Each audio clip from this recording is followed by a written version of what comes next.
for so many teams, what the roles are during the season change very dramatically during the postseason. Is that something difficult for a pitcher to get used to, or are you sort of expecting that to some degree? I think maybe for some guys, but for me it doesn't really bother me. I pitched in every role you can pitch in, so just try to roll with it. I think we kind of know what's coming ahead of time with the way Alex likes to run it, so just get on board and keep going. Other questions for Adam? We'll go to your left, Adam, with John. Thanks, Adam. For you and for your family, what has it meant for you to have this experience of pitching back where you went to college, and how has that maybe helped you reconnect with all the people there at Northeastern as well? Yeah, it's been amazing. When we got traded, I thought it was kind of a shock, obviously, to come here, but then when we thought about it, we were like, this is a really good opportunity. We love Boston.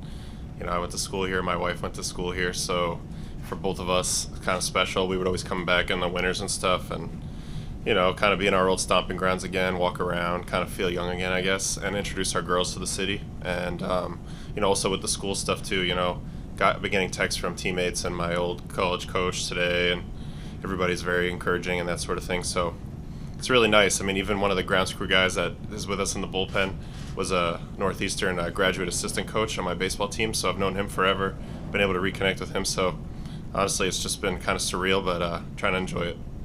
On your right, Adam, Jason? Hey, Adam. What's impressed you most about the rookie pitchers you guys have who have done so well coming out of the pen this postseason? Yeah. Well, I mean, first of all, Whitlock. I mean, and from day one, he's been impressive, and then it really hasn't waned at all. He's been awesome the whole year, and I just think he's going to be truly special for his whole career. It's been awesome to see him from day one, and Tanner too. He's got unbelievable stuff, and I think they both are starters in the future. But this year, they're kind of our super weapons out of the pen, and it's great to kind of be at a point in my career where I can be just like so pumped to be a part of it for them and help those guys on their journey as they're starting out. Sean in the third row on your left. Adam, as a guy who's spent a good chunk of recent years in the American League, how eye-opening has Kike's performance been to you? You've obviously were teammates during the regular season, but he's taken his game to another level in October.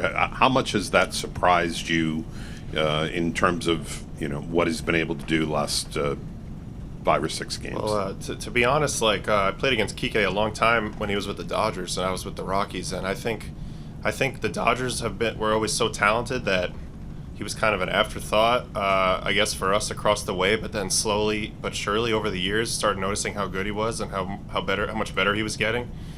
And then that kind of just continued for me this year. Now getting to see him play, the whole year, especially defensively, I didn't realize how special he was. And he obviously loves the big moments, and now he has a lot of playoff experience coming into this thing. So he's been a leader for us, and nobody. You're always surprised when somebody's this hot, but at the same time, I've been appreciating his game more and more over the years, and this year he's taken it to another level for sure. Standing on your right. Hey, Adam. Just your thoughts on how Alex has used the bullpen in this series, just maybe more generally about how the role that relievers have taken on in the postseason so far, particularly in ALCS and obviously the Rays series. I like it a lot. I mean, I think teams kind of went to the bullpenning model a couple years ago, but that was only using relievers. Now, Alex incorporates the starters into it as well, which I think is great. Those guys are chomping at the bit to impact the games. Pavetta, I always have to tell him, you're going to get your chance. Don't worry. But no, I think it's great. He's mixing and matching. We're not facing the same hitters over and over and over again. I think giving them fresh looks every time is beneficial for us. And one of the strengths of our team is how deep our pitching staff is. There's a lot of good options, and he's using everybody. I think it's really good. Yeah, Pete in the first row on your right. You mentioned the starters being in the bullpen. You guys have a lot of rituals, I'm sure, during the season. How much does it change having those guys now down there with you? It hasn't changed at all, really. They just kind of get on board with the crazy stuff we do, and calling home runs and doing all sorts of funny little things when things go well. But I think more than anything, just trying to coach some of the guys through it who have never really been down there and don't have a routine. Pavetta and Pavetta in general, he's got so much energy that, he's bouncing off the walls from the first pitch of the game. So just trying to channel that, and that way we can unleash him, when we need to. And I also wanted to ask you, when you were with the Yankees, your first year, did you ever run across Whitlock in spring training, or meet him or anything like that, or? Yeah, well, he says he talked to me, but I don't remember. So I don't know. I think it was maybe my first day ever with the Yankees. I think I ate with him in a minor league food hall. But at that time, I didn't really think anything of it.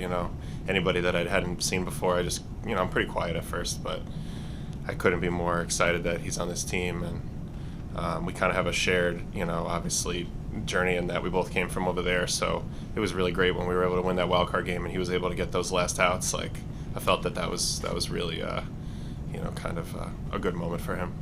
In the third row with Ian. Adam, the first week or so of the playoffs, you got a lot more rest than you were used to during the season. How much do you think that might be benefiting you now and kind of helped you going into the outings you had this weekend in Houston? I don't think I needed any extra rest, to be honest. I've been feeling good, and I prepare myself to throw a lot. I don't ever let the workload get to me. So, honestly, most of the time when I pitch more often, I'm sharper. But I struggled in September this year, and other guys were really hot, so I think it was the right move to go with those guys and let them do their thing. And then Alex tried to sneak me back in there when we were down in Tampa, and kind of got my feet under me again. So. I appreciate my arm not falling off or anything like that, but at the same time, I'll be ready for whatever. And back on your left with John. Adam, if I'm not mistaken, I think you hit 10 years of service during the course of this season. What did that day mean to you, and who were the people, whether it was in baseball or family, that you were reflecting on about their roles to help you get there? It meant a lot to me, to be honest, because I've never really had any type of huge moment in the game to hang my hat on, but for me, just the longevity and how many times I was kind of dead in the game and then kind of survived it and moved on to the next year.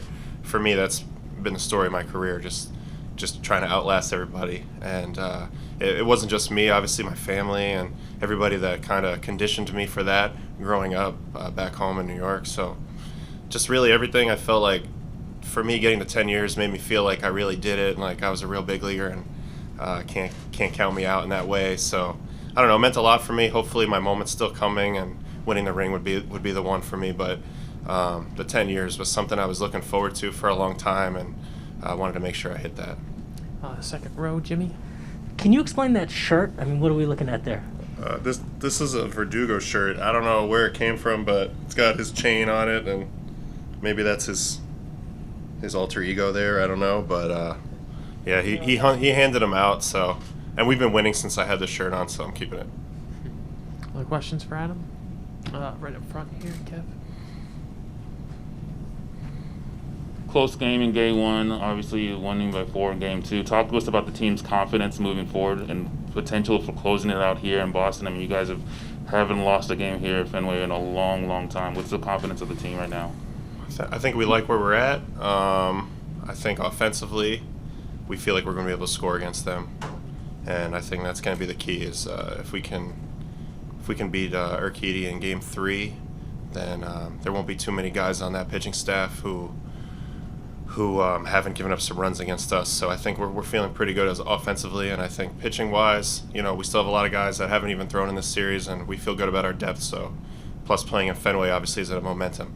Can't think about closing them out, like winning all 3. Just got to win game 3 first, and then we'll worry about the rest of them. But obviously being here is a huge boost for us.